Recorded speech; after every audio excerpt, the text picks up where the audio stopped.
Good morning and good afternoon. Welcome to another episode of Before Coffee. It's Thursday and we're covering a bunch of different topics today, though I guess Rog is kind of covering the same stuff that always pisses him off.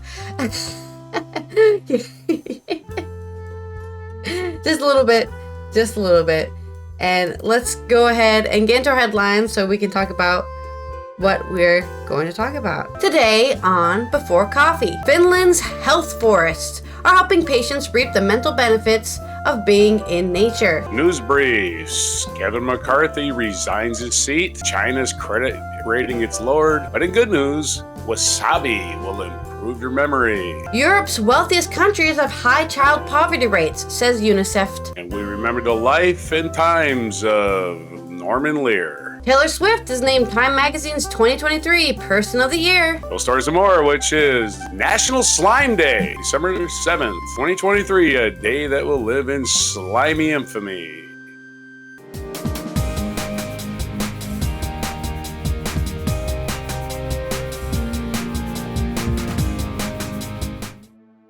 Okay, today's first news story.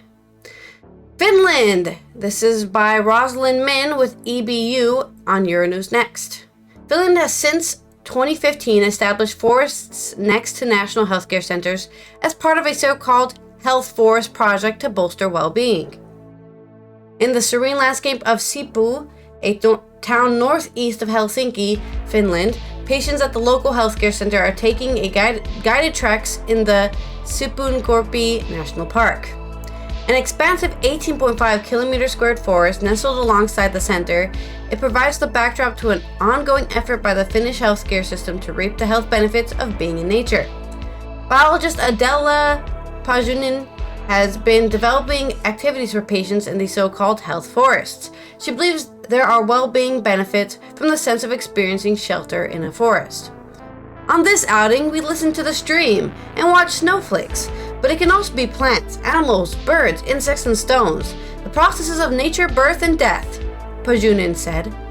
A recently published joint study published by Helsinki University, the Finnish Institute of Health and Welfare, and Sipoo municipality demonstrated a clinically significant increase in mental well-being when a group of patients was taken on a guided trek.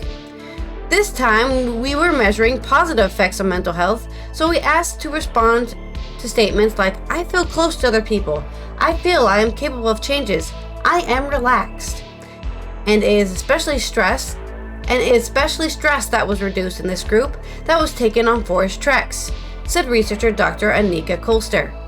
Finland, with approximately 75% forest coverage, has been a pioneer in exploring the health benefits of forests for over a decade.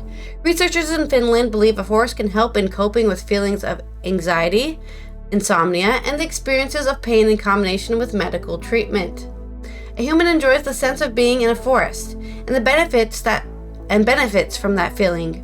When you can't see through a forest, so to speak, when you can experience shelter and being hidden, there are places where you can lick your wounds, Pajunen says. So it comes from our animalistic instinct. Since 2015, the country has established forests next to national healthcare centers in Ivinka and Kajani as part of the so-called Health Forest Project. In 2020, the project received funding from EU's Go Green Routes initiative. In autumn this year, 2 new health forests have been set up in Lahti and Kouvola. I agree so much with this statement. I do think everyone needs more forests, and forests are probably the best thing to hang out. That's where I used to skip school, into the forest. And it was a very mentally curing place. Whether, whatever the reasons were I was skipping school, I just felt so much better after hanging out in the forest all day instead of actually going into a building with white walls and bright lights. Trees, the birds singing. I took my pet rat with me in my pocket and we hung out in the forest together. So with my own anecdotal evidence, I can agree with their scientific evidence, which is that it does improve your mental health.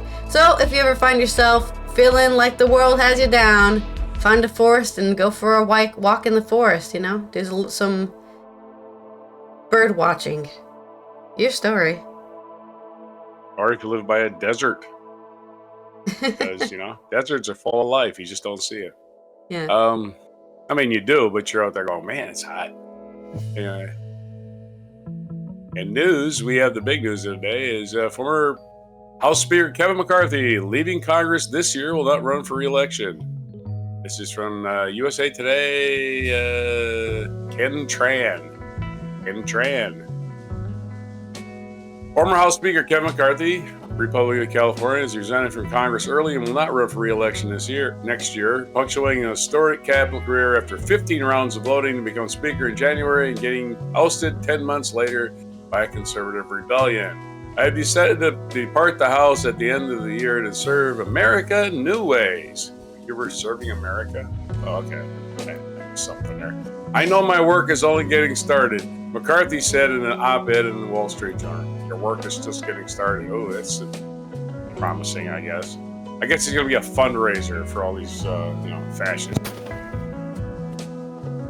Take away your right to your bodily autonomy. Those kind of things you might think are important.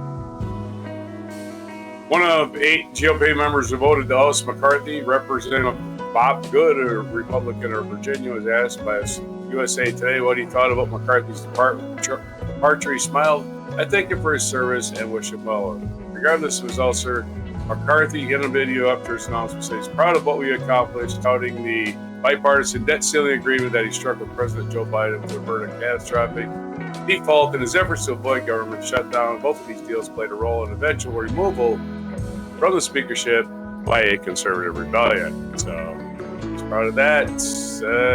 Simply put, we did the right thing. Blah, blah, blah, blah, blah. Well, there you go. Kevin McCarthy, we barely knew you, but what we knew about you was repulsive. Okay. Other news, China's debt ceiling. China's debt problems are, even worse than America's. Another blow to China's economy. This is from the New York Times' Keith Bradshear. Another blow to China's economy. The credit ratings agency Moody's said Tuesday that it has issued a negative outlook for the Chinese government's financial health. Moody's expressed concern at the potential cost of the national government of bailing out debt-burdened regional and local governments and state-owned businesses. Moody's, which previously viewed China's finances as stable, warned that the country's economy is settling into a slower growth while its enormous property sector has begun to shrink. China's Ministry of Finance immediately pushed back, saying that the Chinese economy is resilient and that the local government budgets could withstand their loss of revenue in the country's real estate downturn. But those are just words. At the same time, Moody's reaffirmed its overall A1 credit rating for the Chinese government, which is roughly in the middle of the scale of what is considered investment grade or generally low risk. Negative outlook on a credit rating is not necessarily soon followed by a downgrade, but it serves as a caution that the existing rating may not be sustainable. The lowering of the credit outlook nonetheless marks an important milestone for China's economy. Though recently China had seemingly unlimited money to spend on the world's largest bullet train network, a vast military buildup, subsidies to manufacturers, and extensive overseas construction projects. Today, China faces increasingly serious budget constraints triggered by mainly by a steep slide in the real estate sector. Construction of apartments, factories, office towers, and other projects has been the country's largest industry, accounting for 25% of the economic output. Apartments are also the main investment for most households, accounting for 3/5 or more of their savings. So that's the China news and the economy news. And we go on to the health and news from WTOP.com. Food. Actually, this is special from CBS News that they're sharing. So, a study conducted in Japan suggests that there's more to sushi than just a healthy dose of fish and seaweed. Researchers at Tohoku University found that wasabi, the spicy green condiment traditionally dabbed on the raw fish, improves both short and long-term memory. Rui Nucci, the study's lead researcher and associate professor at the school's Institute of Development, Aging, and Cancer, told CBS News the results, while based on a limited sample of subjects without pre-existing health conditions, exceeded their expectations. We knew from earlier animal studies that wasabi conferred health benefits, he said in an interview from his office in Northeast Japan. What really surprised us was the dramatic change. The improvement was really substantial. The main active component of Japanese wasabi is a biochemical called 6-MSIEC, a known antioxidant and anti-inflammatory known to exist only trace amounts elsewhere throughout the plant kingdom. Nochi said the double-blind, randomized study involved 72 healthy subjects aged 60 to 80, that's my group. Half of them took 100 milligrams of wasabi extract at bedtime, the rest receiving a placebo. Placebo is also terrible on sushi, by the way. After 3 months, the treated group registered significant boosts in 2 aspects of the cognition: working, short-term memory, and the longer-lasting episodic memory, based on standardized assessments for language skills, concentration, and ability to carry out simple tasks. No improvement was seen in the other areas of cognition, such as inhibitory control, the ability to stay focused, executive function, or processing speed. Oh, we have a processing speed. I didn't know that. We're like computer microprocessors. Subjects who received the wasabi treatment saw their episodic memory scores jump by average 18%. Nucci said it scored average of 14% higher than the placebo group overall. The researchers theorized that the 6-MSIEC reduces inflammation now feel a sense of and oxidant levels in the hippocampus, the area of the brain responsible for memory function, boosts neural plasticity. Compared with the control group, the study said subjects dosed with wasabi showed improved verbal episodic memory performance, as well as better performance associated with faces and names, which is often a major memory-related problem in older adults. So, skip the sushi and just eat the wasabi. That's my message. That is also my message, because I do the same thing. I eat more wasabi than I eat sushi. I use it for allergies. It's actually a natural anti-allergy. It clears your whole sinuses up. So that's what I end up doing. Analgesic. Analgesic. Yes, there you go. Analgesic. Back to you. All right. In European news, a lot of the wealthiest countries in Europe actually have the lowest or have the highest poverty rates for children. This is by Rory Elliott Armstrong and Euronews. The United Kingdom ranked almost last in the list of wealthy countries fighting child poverty, coming in just above Colombia and Turkey. Slovenia topped the rankings. Some of the world's richest countries experienced sharp rises in child poverty between 2014 and 2021, according to new data published by UNICEF. The Child Poverty in the Midst of Wealth report card showed shocking results, with some of the richest world countries such as UK, Spain, and Luxembourg falling to the bottom of the charts. On the other hand, poorer countries such as Poland and Slovenia are faring best in efforts to tackle child poverty, followed by Latvia and the Republic of Korea. Those guys are in Europe, but I guess it was all the countries. Korea, I thought it was just for Europe, but it was all I didn't read my own words. The study presents the most up-to-date comparable picture of poverty affecting children in OECD and EU countries, and analyzes government's income support policies for families with children. It found that despite overall decreases in poverty by nearly 8% across 40 countries between 2014 and 2021, there's still more than 69 million children living in households earning less than 60% of the average national income by the end of 2021. The impacts of the poverty on children are both persistent and damaging, said Director of UNICEF Bo Victor Newland. For most children, this means that they may grow up without enough nutritious food, clothes, school supplies, or a warm place to call home. It prevents the fulfillment of rights and can lead to poor physical and mental health. The consequences of poverty can last a lifetime. Children who experience poverty have less chance of completing school and earn lower wages as adults. In some countries, a person born in a deprived area is likely to live 8 to 9 years less than a person born in a wealthy area, according to the report. The report also highlights huge inequalities and poverty risks. Across 38 countries with available data, children living in a lone parent family are only over 3 times as likely to be living in poverty as other children. Children with disabilities and from minority ethnic racial backgrounds are also at higher risk than the average risk.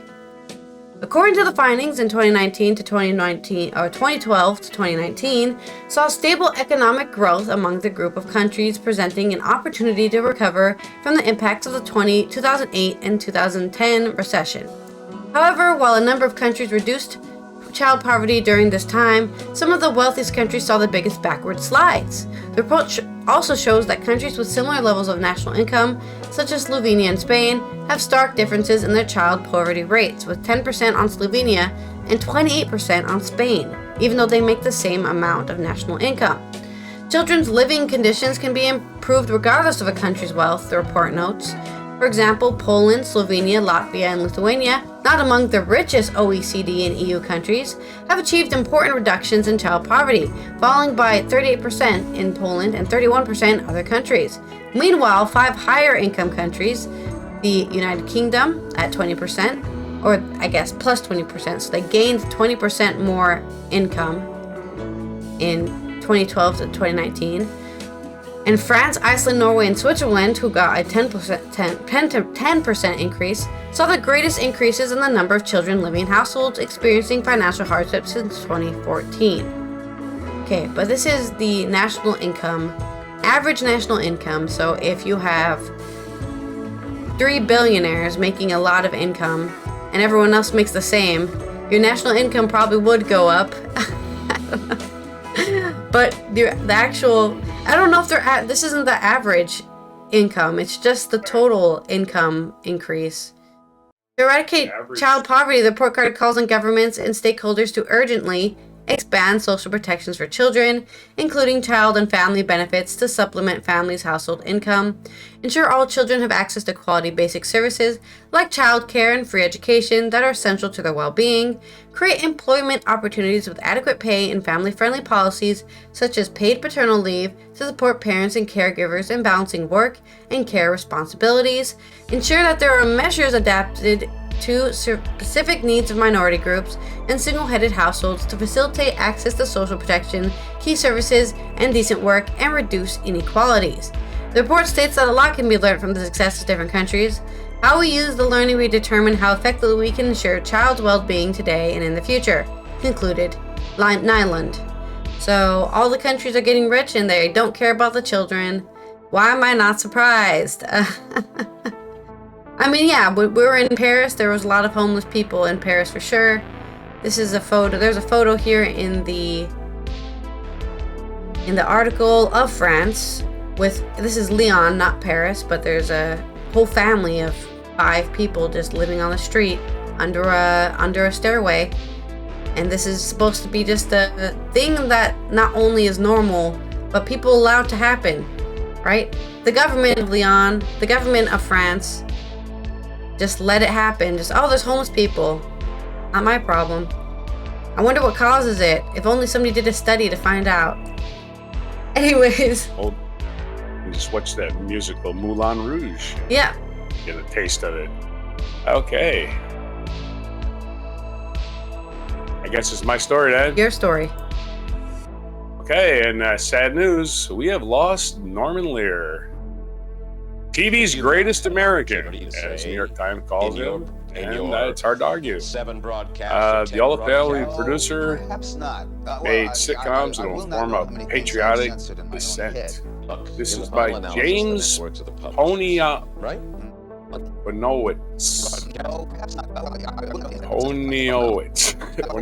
Okay. Guy named James. How about that? In 1942, Norman Lear signed up to fight the fascists. He served as a radio operator and a gunner in a B-17 bomber named Umbriago by its crew after a catchphrase of the comedian Jimmy Durante. As Lear watched bombs spill out of the plane's belly over Germany, he said in a 2021 interview with the Yiddish Book Center, his attitude was, "Screw it. there was also a complicating empathy. I remember imagining a table, a family of Germans sitting around the table as bombs dropped. Lear, who died Tuesday at the age of 101, was hardly alone in volunteering to fight for his country in World War II. What distinguished his career as a TV producer was how he fought for his country in his sitcoms. The most famous of them informed Americans that there was a war going on at their own kitchen tables. By January 1971, when All in the Family premiered, TV had been spilling a gusher of reality in the living rooms. Vietnam, street protests, and Kent State shootings. But sitcoms had remained an alternate universe for goofy castaways, friendly witches, and lovable millionaire bumpkins. All in the Family, which Lear had spent years trying to develop for the networks, personified the country's conflicts under one roof. At 701 Hauser Street in Queens, Archie Bunker, Carol O'Connor, the racist reactionary dock worker, was the choleric face of the kind of blue-collar workers alienated by social change who had attacked anti-war demonstrators in the Hard Hat riots the previous spring. He sparred with feminist daughter Gloria and her leftist husband Michael, while his anxious wife Edith, Jean Stapleton, tried to keep the increasingly elusive peace. Lear designed All in the Family to air arguments audience were hearing and escapist sitcoms. Other sounds too. The pilot episode featured for the first time on network TV the noise of a flushing toilet, or as turlet in Archie speak, which was the show's shot heard around the world. Its format was theater-like, its dialogue rough and real, its comedy smart, but not highbrow. It was a lightning revolution, claiming the #1 spot in the ratings and holding on for 5 years. All in the Family was based on a British series, Till Death Do Us Part. The title of the original refers to, of course, to wedding vows, that is, to the relationship between the two people. The title All in the Family expanded that outward. The troubles were in our family, the fights were in our family, the racists were in our family. We were bound to them. So Archie Bunker, for his prejudice, his bullheadedness, had to be vivid, alive, funny. Yes, there was a risk that audience would laugh at his bigotry or not at all. But if you couldn't like him, you couldn't see how any of the other characters could love him. And if you couldn't see that, you couldn't see the Archie and any of the people that you loved.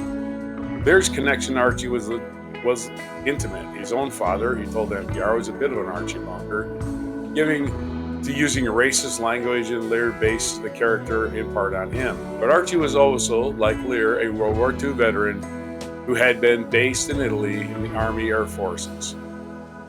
Archie was an oaf and a bigot, but a richly human one. Lear's depiction of him was, like much of his TV work, a critique that came from love. He imagined populist TV as a form of patriotic dissent, embodying the spirit of the big-hearted 20th century liberalism. Part of the philosophy in Lear's subsequent work was opening the doors to other members of the American family whom Archie deplored from his favorite chair. He made TV about rich black people, the Jeffersons, working-class black people, Good Times, the Sanford and Son, about feminists, Maude. Maude was also famously the first divorced woman on TV, who was openly divorced. And another divorced woman, One Day at a Time. And dissatisfied housewives, Mary Hartman.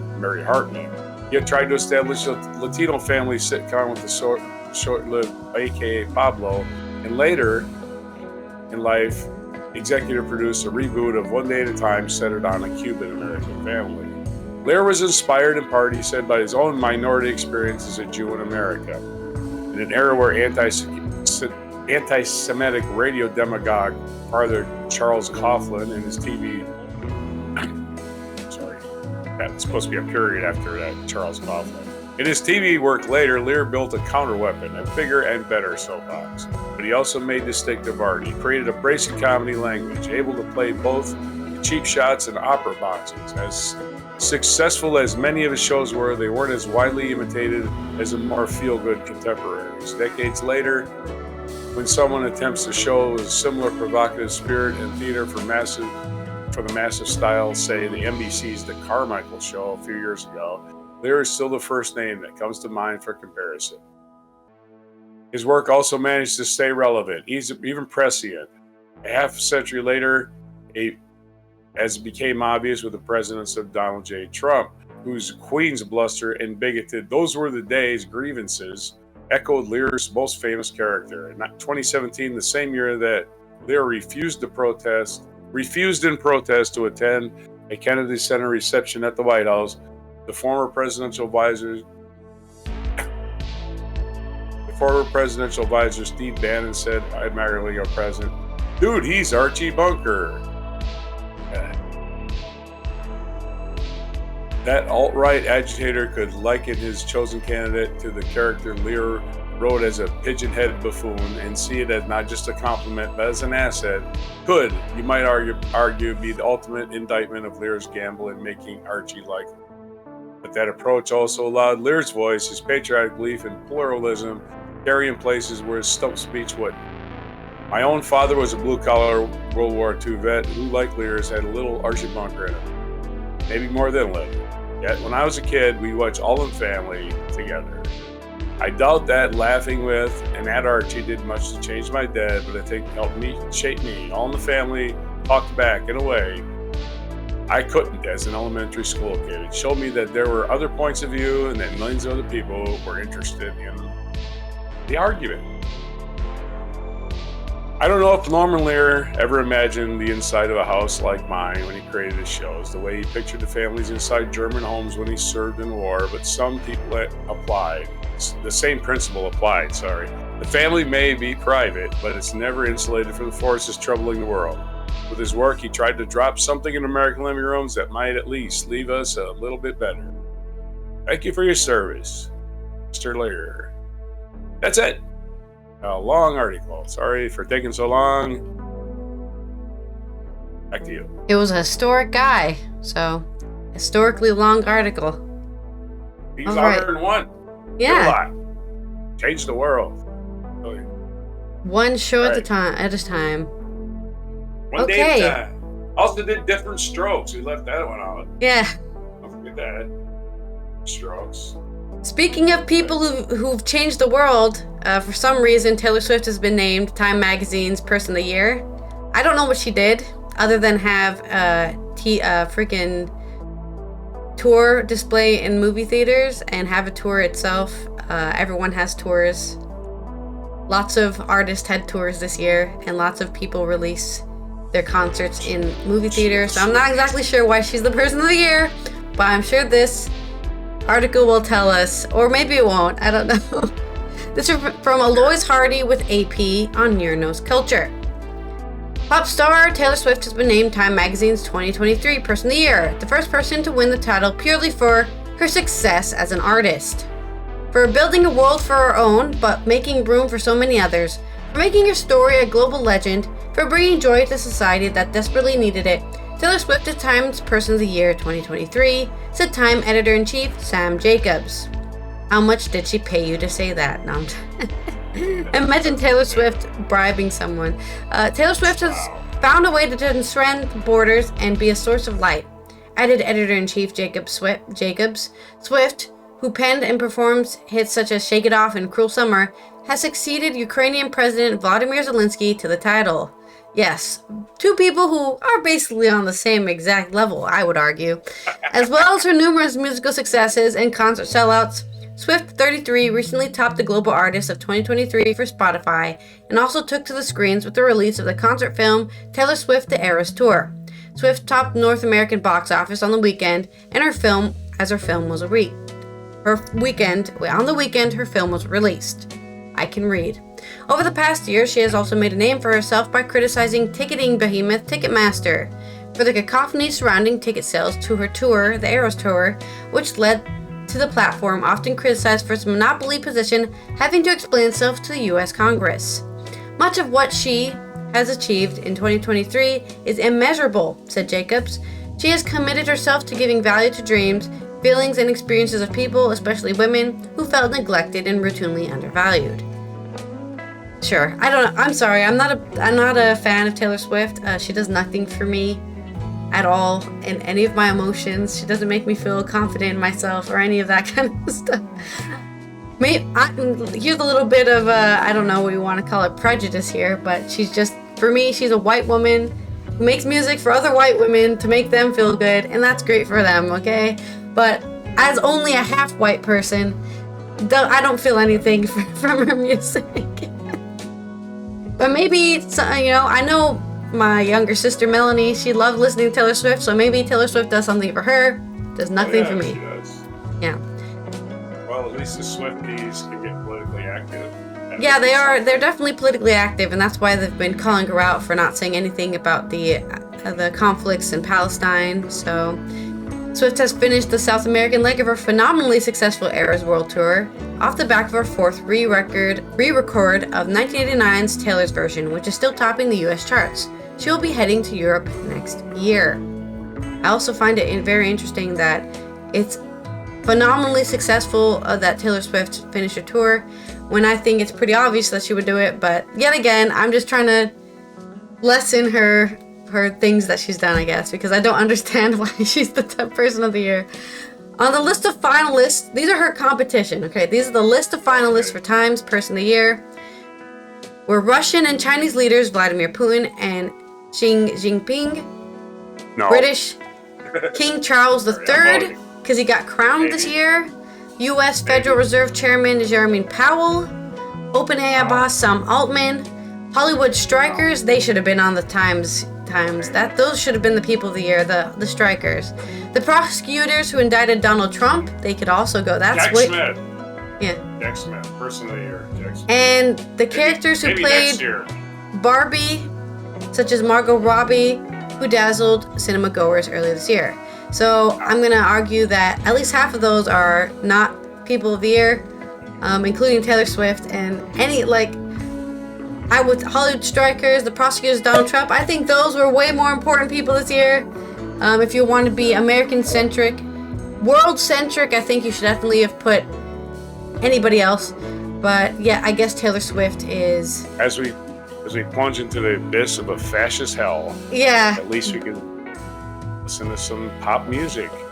The comments on this article is only 6 hours ago, and it says, "Who's Taylor Swift?" So there's some boomer out there who doesn't know who the hell Taylor Swift is. I would say the same if you nominated Bob Dylan or Neil Young. I would say any artist. What are you fucking talking about? Yeah. They're lining their own pockets. That is not being a transformative person. I mean, they're not changing the world. As much good as she can do, and I'm not saying she's a bad person. I'm just saying we need more standards than just, I'm rich and famous. Oh, okay. You're still rich and famous. You're rich and famous last year. What changed? Yeah, I mean, she's an entertainer, and entertainers are really important for society and culture and all that stuff. But are they people of the year? No, because honestly, all entertainers are the same. They do stuff, they make things. And honestly, none of her music is political or changing the world. It's just changing people's lives. Specific people's lives, but not the world. The guy that union guy, that Teamster that wanted to fight the senator, that guy is my person of the year. Or somebody a little bit more heroic. Yeah, just, like you said, the strike worker. We don't have an actual union member to put out there. Yeah. Joe Hill can be. There you go, Joe Hill. No, Joe Hill's my person of the year. Joe Hill, the first folk singer and union activist. Yeah, if she opened a union for pop stars or something, maybe I'd be impressed. Yeah. But she hasn't done anything except her job, which is have a tour, make a bunch of money, and then release albums. That's what she's done every year. So Hunter Biden for just constantly being ridiculed for existing. It's my person of the year. Yeah. How about our Joe Biden? How about Joe Biden? Barely has any majority at all and gets shit done. Joe Biden's the man. All right, Joe Biden, person of the year. Eat it. On this day in history, what happened in 1787? Delaware became the first state to ratify the U.S. Constitution. That's why that's on our license plate. It says Delaware, the first state, because they were the first state, right up the road from here. The United States in 1917 declared war on Austria-Hungary Empire during World War I and basically ended the war, because the United States involvement in the war ended it. Like 100 days. 1941, Adolf Hitler issued his Knight in Fog degree, a secret order to arrest and execution of persons endangering German security. That's what Hitler Jr., Schittler as we call him, Donald Trump is promising to do. 1956, American basketball player Larry Bird, who was a really good shooter, was born on this day. 1972, American astronaut Eugene Andrew Cernan commanded the last crew flight to the moon, effectively ending the Apollo program. So we left the moon 51 years ago. Shortly after declaring its independence, East Timor was invaded and occupied by Indonesian forces and ignored by Henry Kissinger, who died last week. In 1988, an earthquake struck northern Armenia, devastating numerous cities, including Banadzor and Gyumri. Man, it's bad when your cities are devastated and then an idiot like me can't pronounce them. 2004, African politician Hamid Karzai was sworn in Afghanistan's first popularly elected president. 2020, American aviator Chuck Yeager, the first person to exceed the speed of sound in flight, died at the age of 97. I will say Chuck Yeager. Oh, shit. Here we go again. No, disconnected. How long was I disconnected? Not like 10 seconds. Not even 10 seconds. 1 millisecond. Oh, okay. That's so you can continue reading. Yeah. Hey, Chuck Yeager, yes, was the first person to exceed the speed of sound, died at the age of 97 on this day in 2020. Again, he was not probably the first person to exceed the speed of sound. He was the first one to live through it. There's a lot of people, but really fast, a lot of times it plays. They're out of control. Anyway, not to make a joke about people dying horribly, but I didn't put them in those planes, you know. Anyway. Our featured event, of course, was December 7th, 1941, the day that lived in infamy. On this day, 1941, Japanese bombers launched a surprise aerial attack at the U.S. naval base at Pearl Harbor on the island of Hawaii, precipitating the entry of the United States in World War I and World War II. So, on the same day we entered World War I is the day we entered World War II. Isn't that a coincidence? Not officially, but sort of officially. The next day we did. Our feature biography is Gian Lorenzo Bernini, Italian artist, born December 7th, 1598 in Naples, and died in November 28th, 1680 in Rome. Other featured birthdays today: Eli Wallach, American actor, was born in 1950. Noam Chomsky, American linguist and intellectual, born in 1928.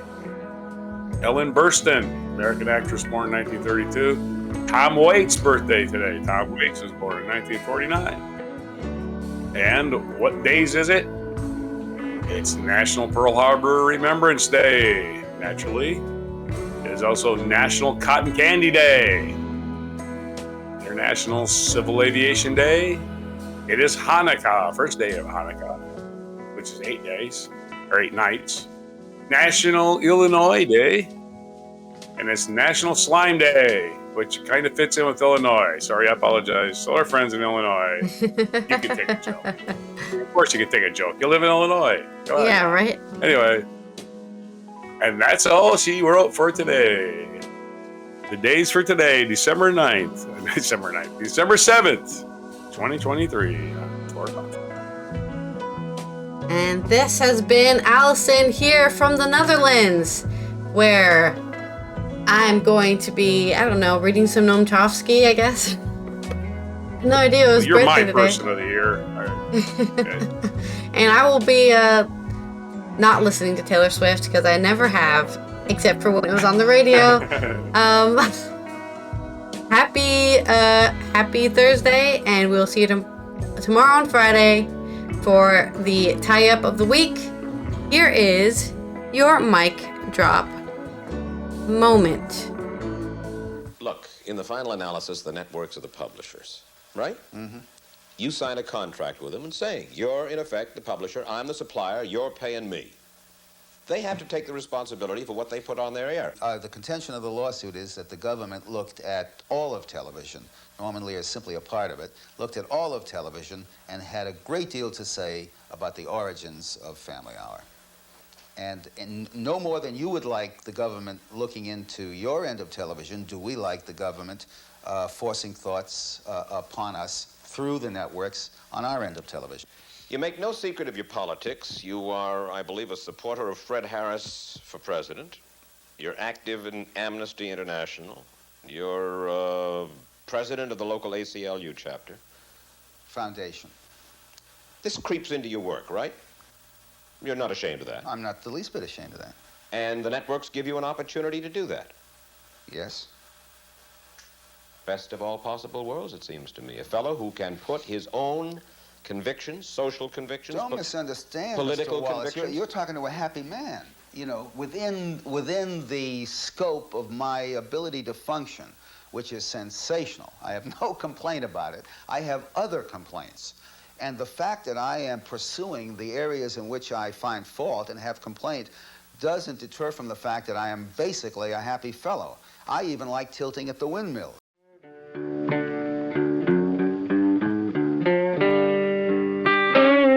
Be sure to hit the like, subscribe, and notify buttons, and follow our other channels, Toxic Alley, History of Gravy, and Scratchy Old Records.